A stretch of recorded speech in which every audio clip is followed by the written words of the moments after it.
Another new update on section 43BH।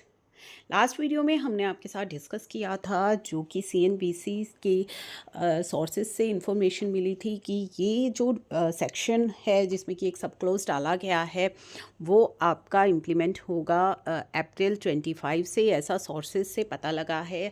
अब जो latest news आ रही है वो इस वीडियो में आपके साथ डिस्कस कर रहे हैं। Government will implement a rule in financial year 25 requiring payment to MSME को जो आपने पेमेंट करनी है वो विद इन 45 डेज़ करनी है। फीलिंग विच अगर आप ऐसा नहीं करते हैं तो आपको टैक्स पे करना होगा on the amount due. Any change to this rule is possible only in the union budget in July. तो कोई भी चेंज अगर आपको करना है तो उसको कब कर सकते हैं? जुलाई में। Two senior finance ministry officials का ऐसा कहना है। And the government is not looking at deferring the rule by 1 year.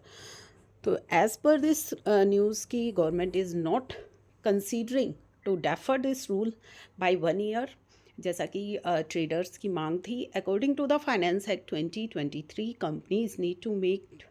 तो फाइनेंस एक्ट 2023 में ये कहा गया है कि कंपनीज़ को एमएसएमई सेक्टर को पेमेंट करनी होगी विद इन 45 डेज़, जो कि आपका ये नया रूल एप्लीकेबल होने वाला है 1 अप्रैल 2024 से। Else the company cannot claim deduction on it। A senior finance ministry ने मनी कंट्रोल जो कि एक रेपुटेड जो न्यूज़पेपर है उनको ऐसा इंफॉर्मेशन मिला है। फाइनेंस एक्ट 2023 के द्वारा इंट्रोड्यूस किया गया है section 43B sub clause x in the H in the income tax act to ensure कि टाइमली पेमेंट हो एमएसएमईज को and to maintain uninterrupted cash flow. If company fails to make payment within 45 days में अगर company payment नहीं करती है तो जो अमाउंट होगी वो उनके प्रॉफिट में ऐड हो जाएगी कंपनी के, जिस पर कि कंपनी को टैक्स पे करना होगा। पार्लियामेंट हैज़ ऑलरेडी अप्रूव कर चुकी है पार्लियामेंट इस अमेंडमेंट को। The new rule imply that employer including company can claim deduction for tax duty cess और fee payable to the government only. तभी कंपनी क्लेम कर पाएगी अगर वो एक्चुअल में उसको पे कर देगी, यानी कि एक्चुअल पेमेंट बेसिस पर, regardless of when it is accrued और इनकर्ड। आपको एक्चुअल पेमेंट बेसिस पर ही डिडक्शन मिलेगी। This provision ensure that business fulfil their tax obligation rather than defer payment indefinitely for the tax benefit. तो ऐसा finance ministry official का कहना है कि बिज़नेस अपनी टैक्स ऑब्लिगेशन को फुलफ़िल करे, ना कि पेमेंट को डेफर करे। साथ ही no change possible, any change to the rule can be made only in next budget in July, officials का कहना है। No change is possible before that because it has to be approved by parliament. से पहले change possible नहीं है क्योंकि उसे parliament से अप्रूवल लेना होगा।